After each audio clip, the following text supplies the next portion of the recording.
নমস্কার বন্ধুরা, শুভ্রা রান্নাঘরে আপনাদের স্বাগত। বন্ধুরা, আজকে আমি আপনাদেরকে দই পটলের সুন্দর একটি রেসিপি বানিয়ে দেখাবো। তো চলুন বন্ধুরা, দেখে নেবেন আমি কীভাবে রেসিপিটি বানিয়ে নিয়ে আসবো। তো বন্ধুরা, আমি 500 গ্রাম মতো পটল নিয়েছি। তো পটলটাকে প্রথমে আমি ধুয়ে জল দিয়ে পরিষ্কার করে খোলাটা ছাড়িয়ে নিয়েছি। দেখুন বন্ধুরা, সম্পূর্ণ খোলাটা কিন্তু আমি ছাড়াইনি, দেখুন রেখে দিয়েছি, একটু একটু ছাড়িয়ে নিয়েছি আর পাশে পাশে একটু রেখে দিয়েছি। তো এইভাবে সব পটলগুলোকে আমি ছাড়িয়ে নিয়েছি। তো চলুন বন্ধুরা, এবার আমি রান্নাটা শুরু করব। বন্ধুরা, কড়া বসিয়ে দিয়েছি, কড়াটা গরম হয়ে গেছে, কড়া থেকে আঁচ উঠে গেছে। তো বন্ধুরা, আমি চিনে বাদাম নিয়েছি 50 গ্রাম মতো। তো বাদামটাকে আমি ভেজে নেবো শুকনো খোলায়।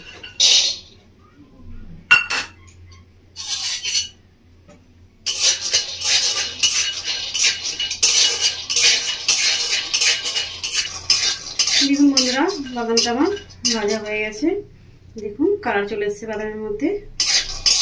তবে এবার বাদামগুলো তুলে নেব। বন্ধুরা, কড়ার মধ্যে দিয়ে দেবো এবার আমি 1 চামচ মতো ঘি। তো ঘিটাকে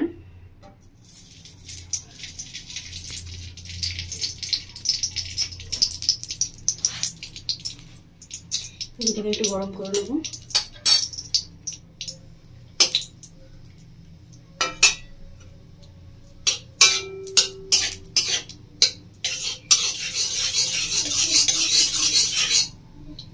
বন্ধুরা, ঘিটা গরম করে নিয়েছি।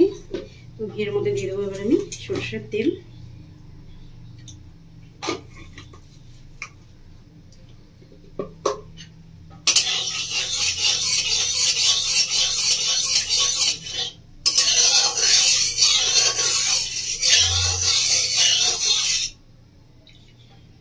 ঘি আর তেল খুব সুন্দরভাবে গরম হয়ে গেছে, আঁচ উঠে গেছে বন্ধুরা। তো বন্ধুরা, এবার আমি পটলটা ভাজবো। তো বন্ধুরা, দেখিয়ে দিই আপনাদেরকে, আমি দেখানো হয়নি। তো পটলটা আমি খোসা ছাড়ানোর পর মাঝখান থেকে দেখুন কেটে নিয়েছিলাম একটু করে 2 সাইডে, যাতে ভালোভাবে রসটা ঢোকে তরকারির। তো আমি এবার পটলগুলো ভেজে নেব।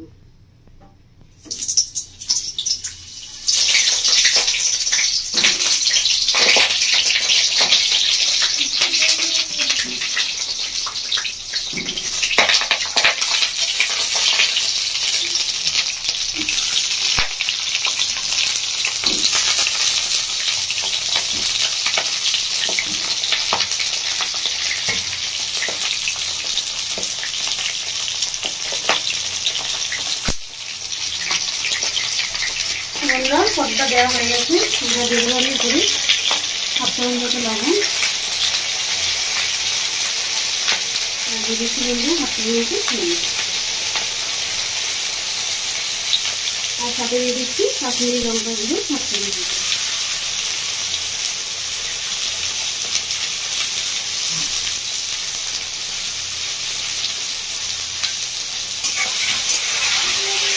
ভালো করে বাটাটা ভেজে নেব।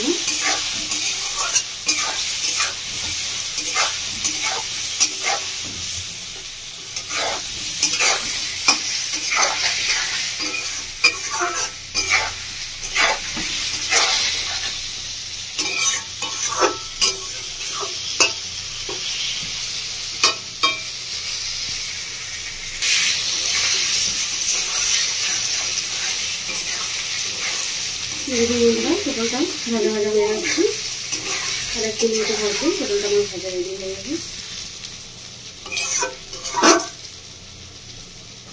দেখুন বন্ধুরা, পটলের কালারটা বুঝতে পারছি কত সুন্দর হয়েছে।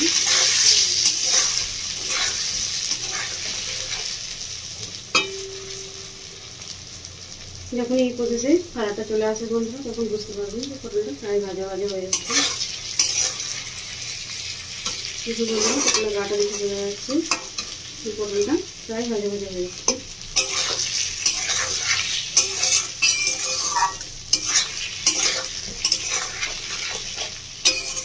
বন্ধুরা, এবারে পটলগুলো তুলে দেবো।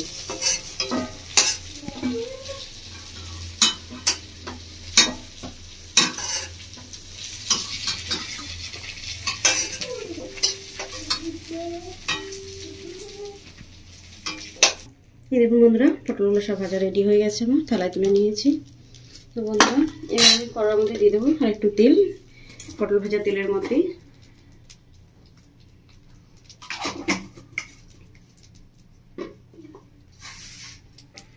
বন্ধুরা তেল দিয়ে দিয়েছি কড়ার মধ্যে, তেলটা গরম হয়ে গেছে। তো বন্ধুরা আমি ফোড়ন দিয়ে দেবো।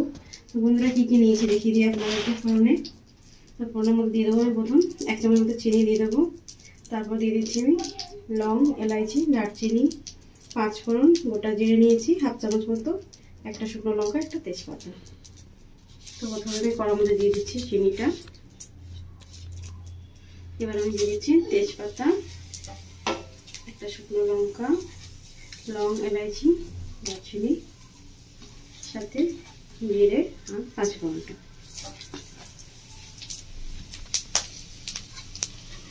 একটু ভালো করে ভেজে নেবো ফোড়নটা। বন্ধুরা ফোড়নটা সবসময় ভালো করে ভাজবেন, যেন ফোড়নটা কাঁচা না থাকে। কাঁচা থাকলে কিন্তু খেতে ভালো লাগবে না তরকারিটা। ফোড়নটা যখন ভালোভাবে পেকে যাবে তখনই দেবেন। বন্ধুরা ফোড়নটা ভালোভাবে ভাজা হয়ে গেছে। এবার আমি দিয়ে দেবো পেঁয়াজ কুচি। তো বন্ধুরা দুটো মিডিয়াম সাইজের পেঁয়াজ নিয়েছিলাম, সেটা আমি ভালোভাবে ভেজে দেবো।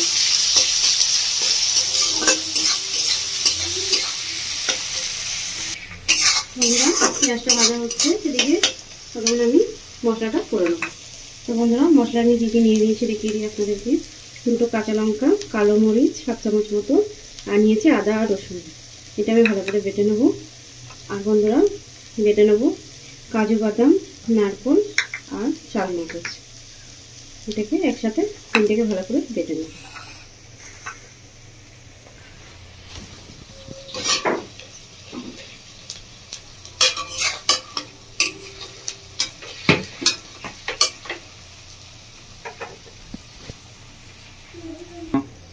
এই দেখুন বন্ধুরা পেঁয়াজটা আমার ভাজা ভাজা হয়ে গেছে। তো এবার আমি দিয়ে দিচ্ছি মশলাটা, আদা রসুন আর গোলমরিচ কাঁচা লঙ্কা যেটা বেটেছিলাম, বাটা মশলাটা দিয়ে দিচ্ছি।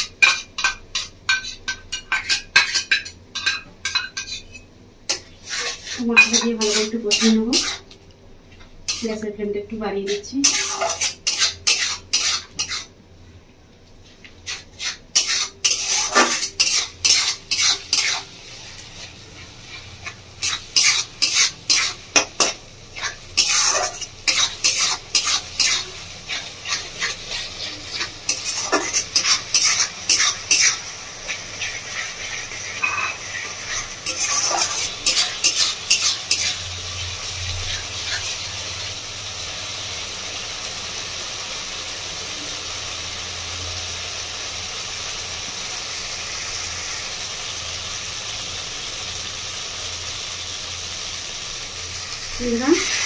আদা রসুনের কাঁচা গন্ধটা চলে গেছে।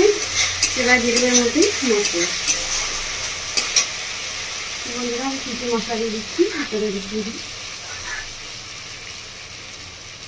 মশলা দিয়ে দিচ্ছি আমি 1/2 চামচ মতো জিরের গুঁড়ো, 1/2 চামচ মতো ধনের গুঁড়ো, আর সাথে দিয়ে দিচ্ছি 1/2 চামচ মতো হলুদের গুঁড়ো, আর দেবো আমি কাশ্মীরি লঙ্কার গুঁড়ো 1 চামচ, আর দিয়ে দিচ্ছি লবণ 1/2 চামচ মতো।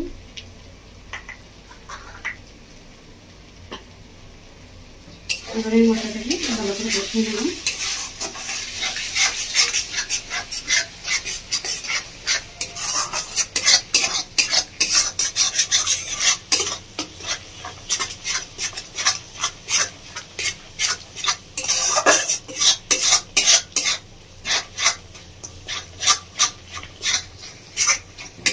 বন্ধুরা মশলাটা ভালো করে কষিয়ে নিয়েছি।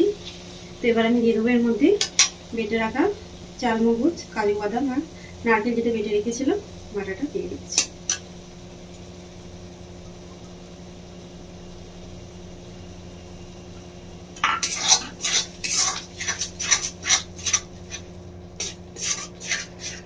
বন্ধুরা বাটিটা ধুয়ে আমি এবার জলটা দিয়ে দিচ্ছি এর মধ্যে।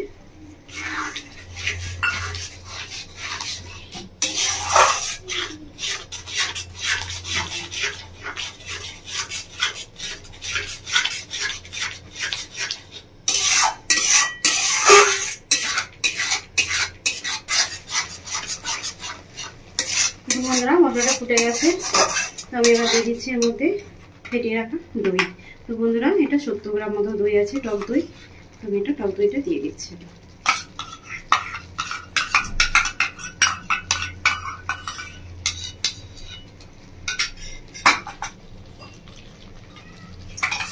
আমরা টক দইটা ধুয়ে একটু বাটিটা 1 চামচ মতো হবে জল দিয়ে দিয়েছি।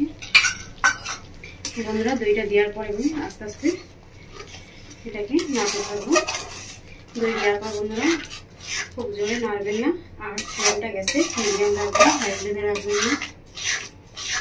আস্তে আস্তে মশলার সঙ্গে দইটা মিশিয়ে নেবো আমি।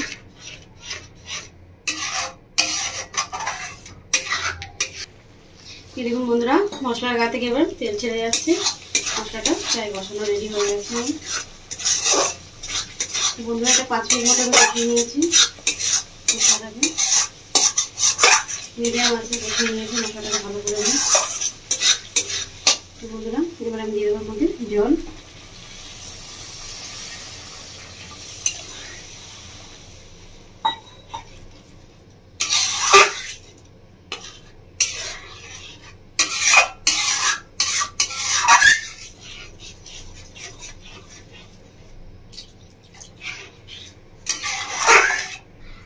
বন্ধুরা জল দিয়ে দিয়েছি, এবারে মশলাটাকে ভালো করে ফুটিয়ে নেবো।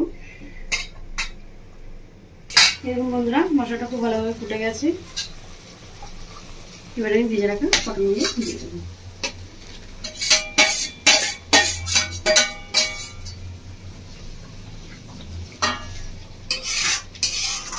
ভেজে রাখা পটলগুলো দিয়ে একটু এইভাবে হালকা হাতে নাড়াচাড়া করে দেবো।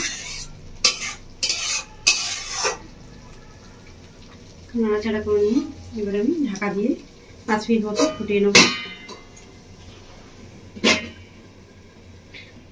তো বন্ধুরা গ্যাসের ফ্লেমটা আমি মিডিয়াম আঁচে করে দিচ্ছি।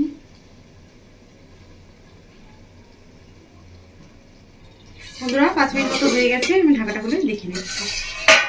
দেখুন বন্ধুরা কি সুন্দর হয়েছে, দেখুন কালারটা কত সুন্দর লাগছে, দেখতে কত সুন্দর হয়েছে, খেতেও ততটাই সুন্দর বন্ধুরা।